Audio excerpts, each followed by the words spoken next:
Horse Show is brought to you by EquestrianCollections.com, featuring the latest collections of top equestrian brands like Asmar, Keritz, Iridian, Ovation and Equine Couture.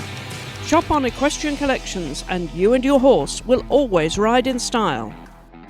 Hello and welcome to the programme. I'm Chris Stafford, and my guest this week is Ashley Johnson, who is an international event rider and a coach, and she's contributed to Wisp Sports in the past with her blogs explaining that to be a good teacher is to be a teachable person yourself, and why coaching has been her life's calling, or at least one of them, and it speaks to the conversation that we're going to have today about coaching and whether there is a time when coaching is too much coaching.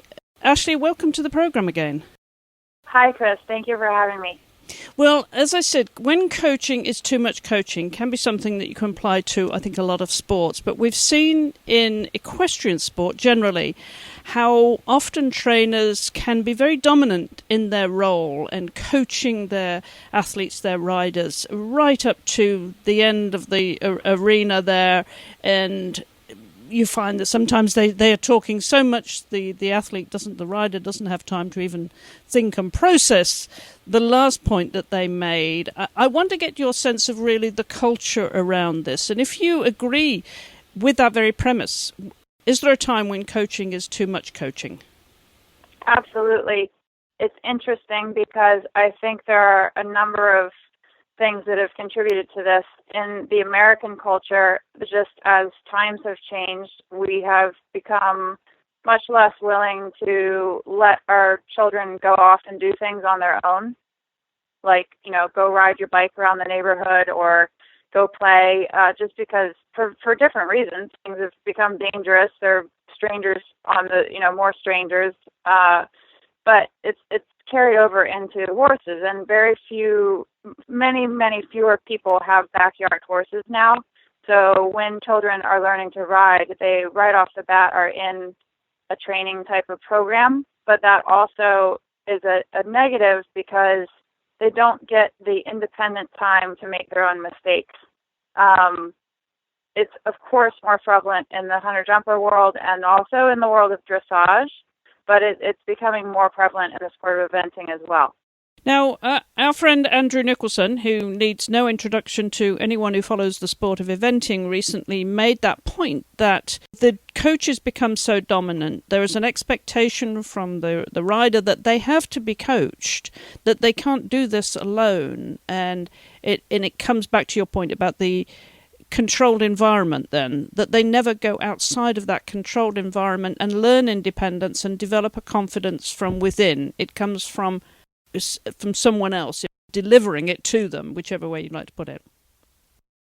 One of my great mentors, Lucinda Green, has a phrase that she says, "You train a general, you drill a sergeant," and she uses that phrase as far as horses, but I actually use that phrase as far as students as well, because they're, if you're just being told, do this, do this, do this, do this, you never learn. I think learning in any discipline, in any sport, is actually a creative process. And if you're just being told, do this, do this, do this, you never have to create your own creative process. I just watched a very interesting TED Talk by Susan Cain the other day, and it was talking about the difference between introverts and extroverts. And one of the points was that creativity is best fostered alone. And I think that that's true with a learning process as well. When I have students come into my program, I don't teach them every day. I mean, there are certain training programs where people want to be taught every day. And I specifically say to them, you're either getting 2 lessons a week or 3 lessons a week, because the other days I want you to go and practice on your own and make your own mistakes and have your own thought process. The other thing I was going to say with that is, in eventing, people often say to me with my teaching style that I do coach them to offer them tools. And my perspective on that is that as an event rider, when you're on cross country, you need to have your own tools. You need to think like a trainer, no matter what, if you're coming from whatever background. When you are on cross country, you have to be able to think in the moment, and you have to be able to make your own decisions. And if you're constantly being told what to do all the time, then you've never had the ability to come up with your own answers and solve it on the fly while under pressure. So that same concept of not overcoaching, of leaving students time to make mistakes and fall off, or mess things up, or have to get off and put their own rail back up, as Andrew Nicholson said. It not just that it makes you want to try harder so you don't have to get off the next time. I think that it makes you better in problem solving on as you're on the fly, as you're competing with what to do next. And I know the way that I teach, I constantly ask my students questions. I don't just teach them and leave it. At the end, I say, okay, now what did you learn? What did you take from this? And that's actually another important point. In general, when every session, a person can only take 1 or 2 points away from it. So if you're being harped at all the time, then it's an overload of information. So to be an effective teacher, you really need to hone in on 1 or 2 points per session.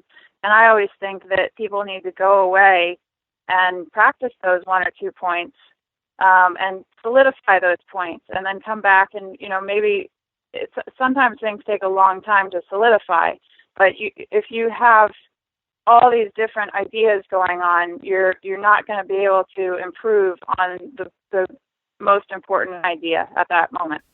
Now, you mentioned there about creativity being best honed when you're on your own.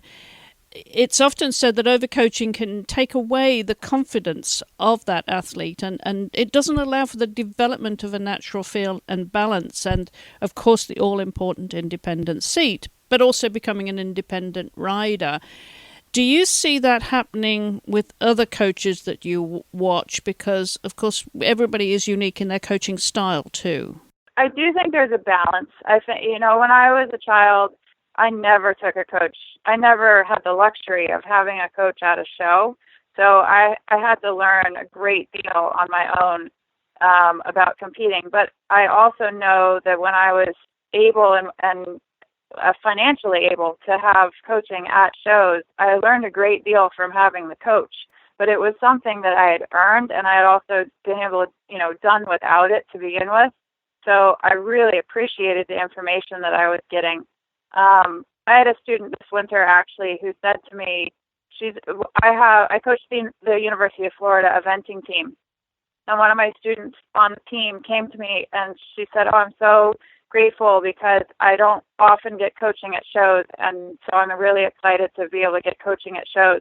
And what we found was, at first, she actually rode worse because she kind of thought that I was going to give her all of the golden eggs and all of the answers, and so she tuned all of her instincts out because all she was listening to was me in the warm-up saying, go do this, go do that. And there's so many other things as a rider that you have to be aware of. You still have to ride your own ride. You still have to ride your own horse. And a trainer at a show is only going to, tune you, but you still have all of the other elements that are your responsibility and you have to be accountable for. And so, and she's very intellectual. So I brought this up with her, and she was like, "You're right. I kind of thought that this would be the magic answer, but she was listening to me too much." So then I said, "I'm not coaching you for the next 3 shows." And now we found the balance. So I do think that there's a balance on both ends of having too much and versus not having anything at all. Do I see it in my peers? It depends. So I think that I do think that there's partly a personal journey. But I think that I would hate to see the eventing world turn into the hunter jumper world. I would hate to see it become just like, we need to coach because then that's how we're making our living. I think that eventing is such a special community it's not driven by the same goals as some of the other horse sports. So I hope it doesn't turn into that. But I don't see it 100% going in that direction. But I think culturally, things are going in the direction of parents wanting their kids to have instruction all the time. Because one of the points there that you made about the hunter-jumper world, and that job security really for them is that they want to be indispensable. They don't give the rider a chance to be decisive, and they don't coach for that independence as well. And that's to the detriment of the rider. But the rider doesn't know, when they're so codependent on the coach, that they would be better off just not spending so much time with the trainer or the coach and riding more alone. It's a catch-22, isn't it, Ashley? It is a little bit of a catch-22. I hear actually the same comment coming from the dressage world, so I don't want to just single out the hunter-jumper world. Both of those sports are done in an arena. So I think the safety factor is actually a little bit different than when you're talking about riding in the open. But I sometimes, I'll have students, and actually sometimes children and sometimes adults who I would say they want to be babysat. They just want to be told what to do all the time, and it's kind of their personality. And I tend to try and move away from that and make them take more accountability. But I do think that some riders or some athletes prefer that, and so that's okay. But I think that if you're only going to get to a certain level with that kind of mentality. So I try and take the riders that want more and throw them out on their own. But, go make mistakes, go do things on your own, come back and give me feedback, and let's see where we are. And even, David O'Connor, when he talks about coaching at national championships, he says he doesn't instruct. It's more like you guide. When you're outside the ring warming up, you're guiding someone. You're not harping on them. You say a little more impulsion, a little more hip swing, but you don't want to overload the information. So is it a catch-22?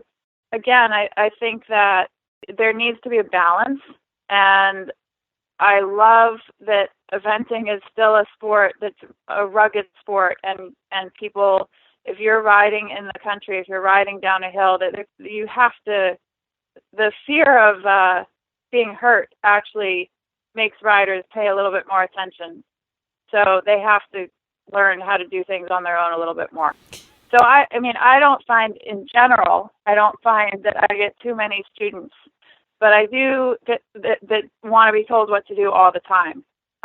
But you do see it, and I try and say, I'm going to tell you what to do a fraction of the time, and you have to build your own decisions after that.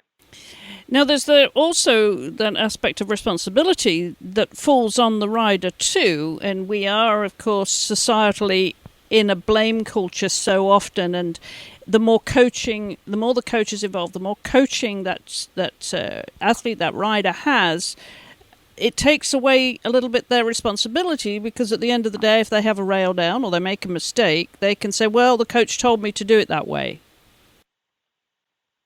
That is true. I think that takes you have to be skilled as an instructor to put your students in situations where they're going to be successful. I remember Bruce Davidson, who's a legend in the sport.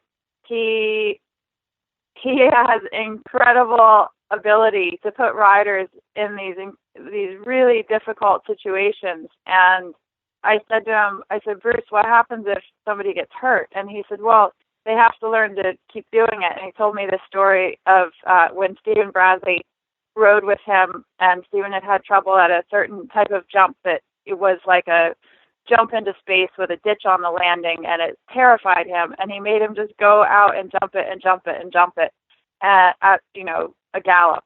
And I know for myself, there's always, especially with upper level riders, there's always a little bit of I hope that we have had our preparation. I hope that we're all on the same page when you send them out to do an exercise where they could potentially get hurt.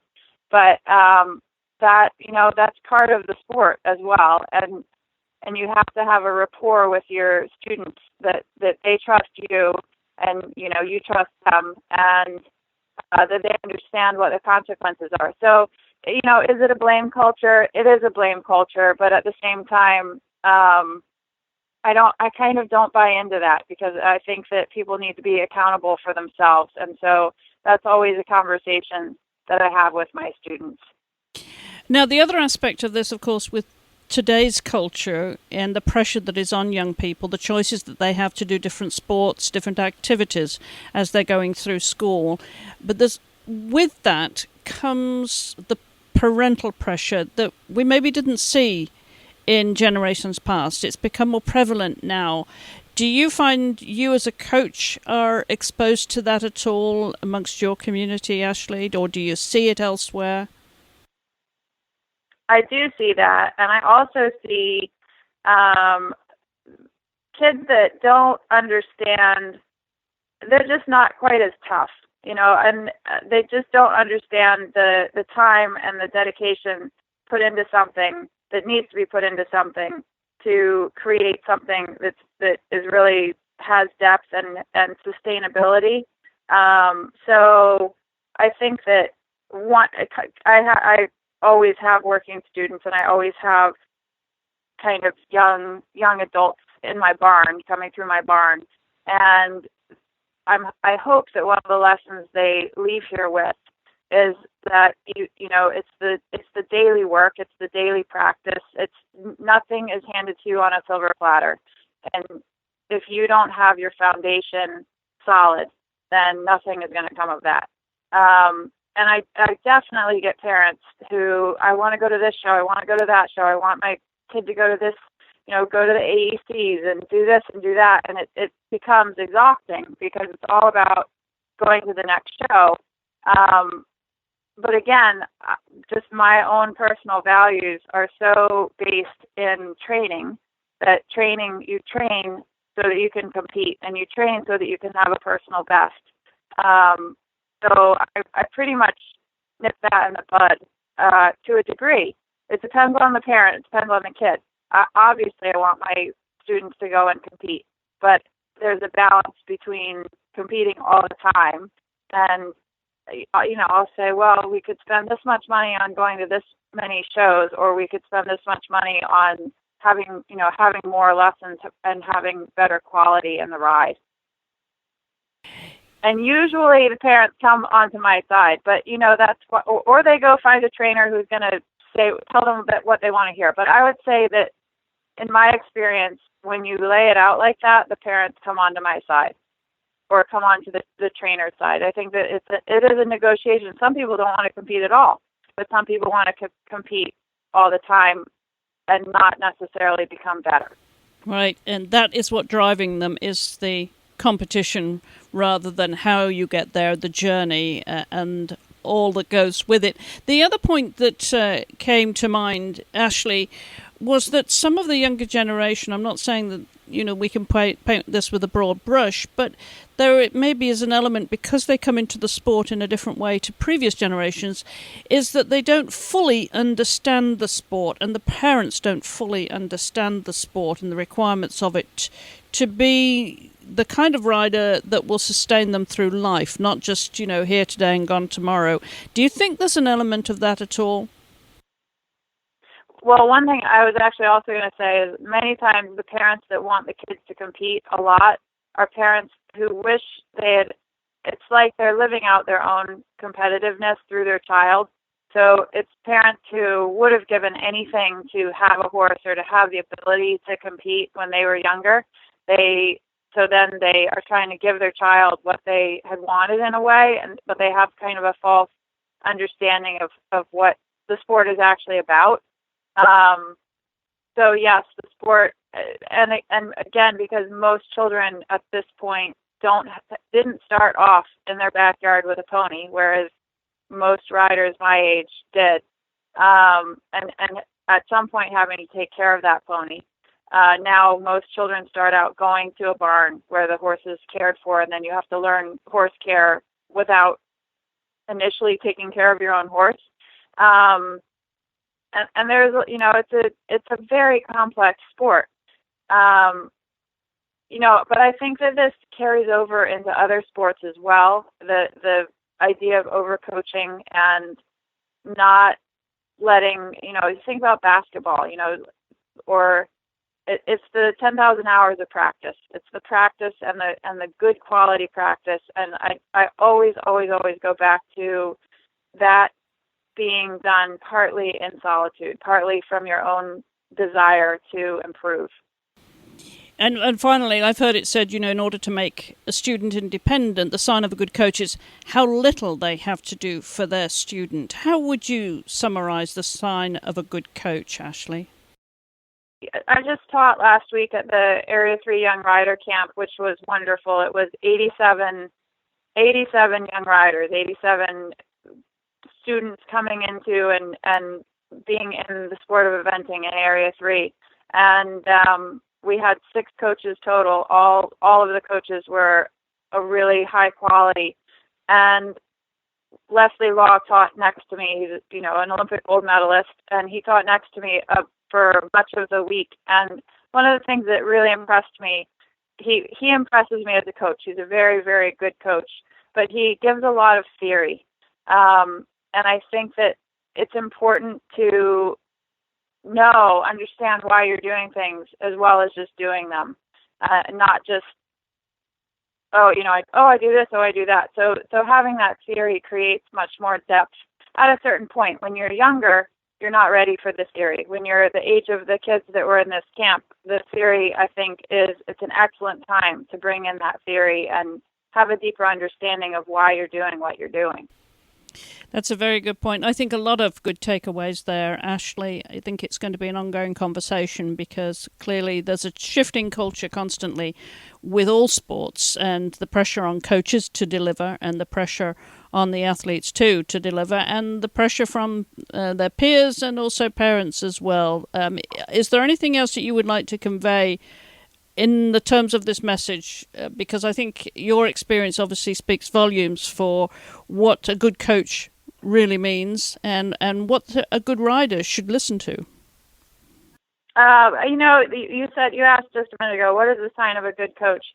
And I think that could be applied to just teaching in general, even in the academic system. I taught a lesson a few weeks ago to a group of riders, and I used an unconventional method. I had the kids take their reins on one side of the horse's neck and jump a show jumping course, and then they had to put the reins on the other side of the neck. And it teaches the rider to balance more and use their feet and their legs more and trust their position more and use their hands less. And in the lesson, the kids, at the end, I said, "What did you think of that?" And one of the kids said to me, "That was the best jumping lesson I've ever had."